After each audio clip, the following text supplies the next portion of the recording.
हाय दोस्तों। आज की वीडियो में मैं एक इंटरेस्टिंग टॉपिक डिस्कस करने जा रहा हूं जो कि है अराउंड मेरी स्टार्टअप जर्नी में मैंने कौन सी गलतियां करी हैं जो कि मैं चाहूंगा कि आप सभी रिपीट ना करें और मेरी गलतियों से सीखें। सो होता क्या है कि यार मैंने भी कॉलेज से स्टार्टअप चालू किया था। मैंने 2017 में चालू किया था जब मैं आई थिंक 21 साल का था। एंड सबसे बड़ा इशू क्या आता है यार, स्टार्टअप में इतने सारे पीसेस होते हैं पजल के, कुछ ना कुछ गलत हो ही जाता है। बट अगर आप दूसरों की गलतियों से सीख लो तो फिर आप वो मिस्टेक्स दोबारा नहीं करोगे एंड उससे आपका टाइम बच जाएगा, राइट। इससे आपका सक्सेस का चांसेस बढ़ जाता है, फेलियर का चांसेस ओवरऑल रिड्यूस हो जाता है। एंड इसीलिए मैंने सोचा क्यों ना एक वीडियो में बनाऊं जिसमें मैं अपनी गलतियों के बारे में डिस्कशंस करूं यहाँ पे, ताकि आप उन सब गलतियों से सीखें ना, आप वो मिस्टेक्स ना रिपीट करें। तो शुरू करते हैं। शुरू करने से पहले एक छोटी सी रिक्वेस्ट है, प्लीज आप लोग सब चैनल को सब्सक्राइब करिए, बेल आइकन पे दबाइए ताकि आपको और भी वीडियोस जो मैं शेयर करूं इस चैनल पे उनका नोटिफिकेशन आए। Okay, so let's begin. सबसे पहली मिस्टेक है फाउंडर्स एग्रीमेंट मत करना। सो जब आप स्टार्टअप चालू करते हो, आप एक पॉजिटिव नोट में होते हैं, आपके दूसरे को फाउंडर्स होंगे, आप हो सकता है कि एक को फाउंडर हो, मल्टीपल को फाउंडर्स हो। बट होता क्या है कि जब इस टाइप की चीज आप चालू करते हो पॉजिटिव नोट में, तो आप उन सिचुएशंस के बारे में नहीं सोचते हो जब चीजें बिगड़ जाएं आपस में। मतलब को फाउंडर्स के आपस में झगड़े हो गए, कोई को फाउंडर को क्विट करना पड़ा for what ever reasons, may be उनको उनके फादर का बिजनेस ज्वाइन करना है या उनको एक बेटर जॉब ऑफर आ गया है, या कई बार ऐसा होता है कि यार हालात बिगड़ जाते हैं, सिचुएशन टफ हो जाती है, आपस में काम करना मुश्किल हो जाता है क्योंकि बिजनेस ग्रो नहीं कर रहा है, स्ट्रगल कर रहा है रादर। तो ऐसी सिचुएशन में आपका कोई को फाउंडर अगर छोड़ के जाता है तो सबसे बड़ा दिक्कत क्या होता है कि यार उनके पास इक्विटी है, उनके पास बोर्ड सीट हो सकती है, बट वो अब कंपनी का पार्ट नहीं है। ऐसे में अब आप कंपनी चला रहे हो, आपको काफी बुरा फील होगा क्योंकि आपकी लेट्स से 3 को फाउंडर्स है तो 1/3 इक्विटी में भी चली गई। But at the same time आप बिजनेस चला रहे हो, राइट। 1 साल बाद, 6 महीने बाद अगर कोई को फाउंडर चला जाए, 1/3 इक्विटी तो उनके पास रह गई, लेकिन बिजनेस आप चला रहे हो एंड उनकी इक्विटी एसेंशियली वेस्ट है, मतलब वो फिर एक डेट हो गई आपकी कैप टेबल में एक तरीके से। ऐसी सिचुएशंस के लिए बहुत जरूरी होता है कि आप आपस में को फाउंडर एग्रीमेंट जरूर बनाएं। उसमें एटलीस्ट 3 से 4 साल का लॉक इन पीरियड हो ताकि कोई भी को फाउंडर 4 साल से पहले निकलता है या निकलती है तो उनको कोई भी इक्विटी नहीं मिलनी चाहिए। अब आप आर्ग्यू करोगे कि 4 साल तो लंबा पीरियड है, एक को फाउंडर ने 4 साल टाइम इन्वेस्ट किया है तो उसका रिवॉर्ड मिलना चाहिए। ये जॉब के लिए ठीक है, स्टार्टअप्स और बिजनेसेस के लिए बिल्कुल ठीक नहीं है। अगर आप सोच रहे हो कि 4 साल से कम पीरियड में कुछ अच्छा हो जाए, आपका कंट्रीब्यूशन आ जाए, तो वो बिल्कुल गलत है। मेरे हिसाब से तो 5 से 6 साल लॉक इन पीरियड होना चाहिए, बट 3 से 4 साल से नीचे कंजर्वेटिवली बिल्कुल भी नहीं जाना चाहिए आपको किसी भी कॉस्ट पे। अगर आप बिजनेस चालू कर रहे हो यार, मतलब 5 साल का कमिटमेंट तो मैटर करता है। एंड अगर आपका को फाउंडर इतना कमिटमेंट देने को तैयार नहीं है लॉक इन पीरियड के लिए, तो आप फिर मतलब सवाल करो उनसे, मतलब फिर आप गलत इंसान के साथ बिजनेस पार्टनरशिप तो नहीं कर रहे। ये आपको इवेल्युएट करना पड़ेगा, बिकॉज 5 साल से कम में, मैं रिपीट करूंगा, कुछ भी नहीं होगा। एक स्टार्टअप बनाने में टाइम लगता है, बिजनेस बनाने में मेहनत लगती है। एंड कोई जल्दी 1 साल 2 साल में निकलने का सोचे तो उनका कंट्रीब्यूशन जीरो है मेरे हिसाब से। मेरे साथ भी ऐसे ही हुआ था। मेरा को फाउंडर जो है, हमने अप्रैल 2017 में कंपनी इनकॉर्पोरेट करी थी, अगस्त 2018 में वो छोड़ के चला गया। 2 दिन का नोटिस दिया था उसने, 6 अगस्त 2018, कुछ डेट्स ऐसी हैं जो मैं भूल नहीं सकता। उस दिन हम बैंगलोर से लौट रहे थे, जहाँ पे मीटिंग थी हमारी, वहां से बैंगलोर एयरपोर्ट जा रहे थे मुंबई की फ्लाइट लेने के लिए। एंड मेरा को फाउंडर एकदम से बोलता है कि भाई मुझे छोड़ के जाना है, मैं कुछ और करना चाहता हूँ। तो और 9 अगस्त जो कि थर्सडे था, उस दिन वो चला गया। तो मतलब इतने शॉर्ट नोटिस पे अगर को फाउंडर निकल रहा है तो फिर उसकी पेनल्टी बनती है कि यार आप फिर, आपको इक्विटी कुछ नहीं मिलेगी। फॉर्चुनेटली मैं मेरी हाफ कंपनी सेव कर पाया, बिकॉज मेरा और मेरे को फाउंडर का आपस में एग्रीमेंट था जिसमें 2 साल का लॉक इन साफ मेंशन था कि उससे पहले कोई भी छोड़ता है तो उसको कुछ नहीं मिलेगा। आप भी अपने राइट्स को प्रोटेक्ट करें इस तरह से। एंड मैं मतलब ये एक ऑकवर्ड कॉन्वर्सेशन हो सकता है अपने को फाउंडर से, जिसमें आपको लगेगा कि यार बताओ, ये बंदा तो कभी छोड़ के जाएगा नहीं है, ये बंदी तो लॉन्ग टाइम टिकेगी, या मैं खुद भी लंबे समय के लिए टिकने को हूँ।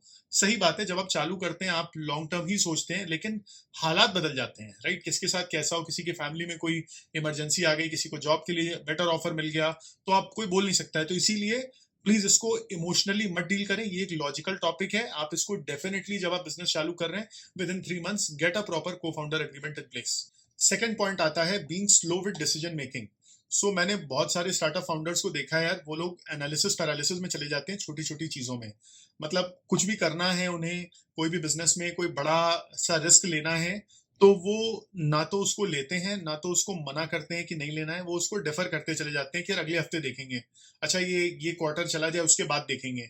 ये एक बहुत ही गंदी आदत है एंड डेफिनेटली आपको ये मिस्टेक अवॉइड करनी चाहिए। अगर आप ऐसे फाउंडर हो तो आप इस पे रिफ्लेक्ट करो, बिकॉज होता क्या है यार, मेरा इसमें हमेशा सजेशन रहता है, एक कोट मैंने सुना था, done is better than perfect. मतलब कहने का मतलब है कोई काम कंप्लीट हो जाए वो बेहतर है एज कंपेयर टू कि उसको परफेक्टली करने के चक्कर में आप जिंदगी भर उस काम को कंप्लीट नहीं कर पा रहे हैं। सो इंसान प्रोक्रेस्टिनेट या चीजों को डिले क्यों करता है या क्यों करती है, उसका सिंपल से रीजन है, आपको पता नहीं होता है कि यार इसमें क्या नुकसान हो सकता है, क्या फायदे हो सकते हैं। स्पेशली रिस्क एवर्ट होते हैं हम सब, हम चाहते हैं कि यार हमारा नुकसान कम से कम हो, उसको अवॉइड करने के चक्कर में हम लोग जो है कोशिश करते हैं कि उस डिसीजन को डिले करो। उससे बेटर अप्रोच ये रहती है कि यार जो भी चीज़ है, जैसी भी कच्ची पक्की हालत में, एक बार उसको कंप्लीट करिए। उसमें कुछ गलत हो गया तो उससे सीखिए, इम्प्रूव करिए, फिर से करिए। फिर उसमें कुछ गलत हुआ, सीखिए, इम्प्रूव करिए, फिर से करिए। तब तक करते रहिए जब तक वो आपके सेटिस्फैक्शन से वो चीज़ हो ना जाए। ये एक बेटर मेथड रहता है। इसको बोलते हैं कि यार आप इटरेट करो बेसिस फीडबैक, मतलब execute it, get some feedback and then iterate it, मतलब वो रिपीट करिए। सो ये बेटर अप्रोच रहती है। मैं तो मतलब बहुत ही ऐसा इंसान हूं मैं कि प्लेन से मैं कूद जाऊंगा स्काई डाइव करने के हिसाब से, और फिर रास्ते में पैराशूट बनाने में बिलीव करता हूँ। मैं तो उस टाइप का इंसान हूँ। हालांकि इतने रिस्क भी किसी को नहीं लेना चाहिए, बिकॉज आप पैराशूट नहीं बना पाए तो आपका काम खत्म हो जाएगा। बात समझ में आ रही है मैं क्या बोलने का ट्राई कर रहा हूँ? कि यार इतना मत सोचिए, आप छोटी छोटी चीजों में एनालिसिस पैरालिसिस मत करिए, चीजों को एग्जीक्यूट करिए, आगे बढ़िए। हम जितना सोचते हैं कई बार चीजें उतनी मैटर नहीं करती हैं लाइफ में, रियल लाइफ में। वो हम दिमाग में अपने ज्यादा उसका इम्पैक्ट बना लेते हैं। रियल लाइफ में छोटी छोटी चीजों का छोटा छोटा इम्पैक्ट होता है, एड अप करके बड़ा इम्पैक्ट मिलता है, but at the same time जरूरी है कि वो चीजें कंप्लीट हो, तभी वो एड अप हो पाएंगी। सो ये था दूसरी मिस्टेक जो बहुत सारे को फाउंडर्स करते हैं, ऑन्टरप्रिनर्स करते हैं, जो कि आपको नहीं करनी चाहिए। तीसरी मिस्टेक है नॉट मीटिंग कस्टमर्स। मैंने बहुत सारे फाउंडर्स को देखा है, वो आपस में डिस्कशन करेंगे चाय पे बैठ के, लंच पे बैठ के, एंड दुनिया भर के बड़े बड़े आइडियाज बना लेंगे, उसमें लेके फिर वो सॉफ्टवेयर बनाना चालू कर देंगे। क्यों? क्योंकि प्रोग्रामिंग आती है, बीटेक किया है कंप्यूटर साइंस में। कस्टमर गया भाड़ में, कस्टमर से तो बात ही नहीं करनी, चलो कुछ तो हम बना लेते हैं मैजिकल। ऐसा नहीं करना चाहिए। देखिए होता क्या है बिजनेस में, आप टेक्नोलॉजी से बिजनेस नहीं बना सकते हो, आपको बिजनेस बनाना होता है। उसके लिए जो चीज चाहिए आप वो टेक्नोलॉजी बिल्ड करते हैं। अप्रोच उल्टी होती है। आप जाइए, कस्टमर से मिलिए, उनसे बात करिए, उनके प्रॉब्लम्स एंड उनके चैलेंजेस समझिए, उसके बेसिस पे आप वर्क बैकवर्ड्स करके जो टेक्नोलॉजी उनको चाहिए वो डिलीवर करिए। ऐसे वर्क करता है। बट उसके लिए जरूरी है आप अपने लैपटॉप से उठें, आप अपना फेसबुक इंस्टाग्राम बंद करें, आप अपना सोशल मीडिया पे या न्यूज पढ़ के जो अपने ख्याली स्टार्टअप आइडियाज बना रहे हैं उसको बंद करें। रादर एक्चुअल कस्टमर से मिलें, उनके फीडबैक सुने, उनकी प्रॉब्लम्स को जाने, उनकी लाइफ में वो क्या इंप्रूव करना चाहते हैं उस चीज को समझें, एंड फिर वर्क बैकवर्ड्स करके आप टेक्नोलॉजी बनाएं। सोशल मीडिया पे, इंटरनेट पे जितने भी आपको फैंसी स्टार्टअप आइडियाज दिख रहे हैं वो डन एंड डस्टेड है, मतलब किसी ने डाला है सोशल मीडिया पे, मतलब वो हो चुका होगा, उसमें कुछ नया आपको नहीं मिलने वाला है। सो प्लीज जाइए और कस्टमर से मिलिए, बात करिए, वहां पे आपको एक्चुअल बिजनेस प्रॉब्लम्स मिलेंगी जिनको सॉल्व करके आप स्टार्टअप्स बना सकते हैं, बिजनेसेस बना सकते हैं। चौथा, अपने टीम मेंबर्स का ख्याल ना रखना। मैंने बहुत सारे स्टार्टअप्स देखे हैं जो टीम मेंबर्स से बदतमीजी से बात करते हैं, उनको नौकरों की तरह ट्रीट करते हैं, उनसे मतलब लॉन्ग वर्किंग आवर्स में काम कराते हैं। देखिए कभी कभी लॉन्ग वर्किंग आवर्स और इस टाइप की चीजें समझ में आती हैं, बट देन आपको समझना रहेगा कि यार वो एम्प्लॉय आपका नौकर नहीं है, वो कोई आपका प्राइवेट सर्वेंट नहीं है। आपने किसी एक टीम मेंबर को हायर किया है तो आप उनको उनका पूरा ध्यान रखें। आप ऐसा समझो कि यार कोई काम आप खुद करने का आपके पास टाइम नहीं है, इसी वजह से आप किसी टीम मेंबर को हायर कर रहे हो, तो इसका मतलब वो टीम मेंबर आपका खुद का एक्सटेंशन है। एंड तो आप जितना अपना खुद का ख्याल रखेंगे उतना आपको ख्याल रखना चाहिए आपके टीम मेंबर का, तभी वो उतना काम कर पाएंगे जितना आप खुद अपने आप से करवा पाओगे। सो ये जो अप्रोच होती है कि मैं एम्प्लॉय को कितना उससे काम निकलवा लूं, मैंने सुना है लिटरली, मेरे कुछ दोस्त हैं जो इस टाइप के वर्ड्स यूज करते हैं, मुझे बहुत ही बुरा लगता है, मुझे मन करता है कि मैं इनसे बात करना ही बंद कर दूं। भाई मतलब काम निकलवाना क्या होता है? कोई मशीन है क्या जो उसमें आप करंट डाल के उससे मतलब आउटपुट निकाल रहे हो? कोई मैन्युफैक्चरिंग सेटअप है क्या? ये बिल्कुल गलत अप्रोच है। मेरा सिंपल सा बिलीफ है, मेरे सारे टीम मेंबर्स मेरे रेप्लिका हैं, वो मेरा ही एक्सटेंशन है। मैं जैसा अपने आप को ट्रीट करता हूं मैं वैसे मेरे टीम मेंबर्स को ट्रीट करने में बिलीव रखता हूं। मैं नहीं कह रहा कि मैं आइडियल एंटरप्रेन्योर हूं कि और मैं सभी को परफेक्टली ट्रीट कर पाऊंगा, मुश्किल होता है जब कंपनी बड़ी हो जाती है। बट ये मैं जरूर बोलता हूं, जितना मेरे से बेस्ट एफर्ट बनता है मैं पूरी कोशिश करता हूं अपने टीम मेंबर्स का एज मच एज पॉसिबल ध्यान रखूं। एंड वो सभी एंटरप्रेन्योर्स को करना चाहिए। आप ये ध्यान रखिएगा, आपकी टीम के बिना आप कुछ भी नहीं हो, आप अकेले कुछ भी नहीं कर पाओगे। जब तक आपके पास टीम है तब तक आपके पास सक्सेस है, आपकी टीम गई तो आप कुछ नहीं हो। फिफ्थ मिस्टेक है not being focused and chasing everything. So मैंने बहुत सारे फाउंडर्स को देखा है कि यार वो सब कुछ करने का ट्राई करते हैं, उनको लिटरली सारे कस्टमर का सब तरह का प्रॉब्लम सॉल्व करना है। देखिए, सबसे मैं इसका एक इजी सा उदाहरण आपको देता हूँ। आपके बॉडी में छोटा मोटा पेन होता है, सर दर्द, बदन दर्द होता है, तो आप किसके पास जाते हो? आप जाते हो जनरल फिजिशियन के पास। लेकिन आपका एक स्पेसिफिक प्रॉब्लम होता है, लेट्स से आपके यहाँ फैमिली में किसी को हार्ट अटैक आया है, ब्लड कैंसर हो गया है, तो आप किसके पास जाते हो? आप जनरल फिजिशियन के पास नहीं जाते हो, आप स्पेशलिस्ट के पास जाते हो। आप कार्डियोलॉजिस्ट के पास जाते हैं हार्ट अटैक के लिए, या ऑन्कोलॉजिस्ट के पास जाते हैं ब्लड कैंसर के लिए, जो कि स्पेशलिस्ट या सुपर स्पेशलिस्ट है उस डोमेन में। एंड हम सब जानते हैं कौन ज्यादा पैसे कमाता है, राइट? जो सुपर स्पेशलिस्ट है वो सबसे ज्यादा चार्ज करते हैं, वो कम लोगों की प्रॉब्लम सॉल्व करते हैं, राइट? सर दर्द, बदन दर्द सभी को होता है, जनरल फिजिशियन सबको देख रहे हैं। कार्डियोलॉजी, कार्डियो प्रॉब्लम्स कुछ लोगों को होती है, ब्लड कैंसर और कम लोगों को प्रॉब्लम्स होती हैं। मतलब ये कोई इत्तेफाक की बात नहीं है कि कार्डियोलॉजिस्ट कम लोगों को देख रहे हैं तब भी ज्यादा पैसा बना रहे हैं। बिकॉज हो क्या रहा है, वो एक ही कस्टमर की बहुत ही डीप प्रॉब्लम सॉल्व कर रहे हैं, कस्टमर का एक बड़ा पेन पॉइंट सॉल्व कर रहे हैं। सर दर्द, बदन दर्द तो भाई आप एस्पिरिन खा लो, डिस्प्रिन खा लो, जो भी दवाई होती है मुझे नाम नहीं पता, उसको खाने से सब सही हो जाता है, पैरासीटामोल से सही हो जाता है। तो जो जितना पॉसिबल हो आप कस्टमर सेगमेंट पे फोकस करिए और उनके एक प्रॉब्लम पे फोकस करिए, और उसमें आप सुपर स्पेशलिस्ट बनिए, उसमें कार्डियोलॉजिस्ट बनिए।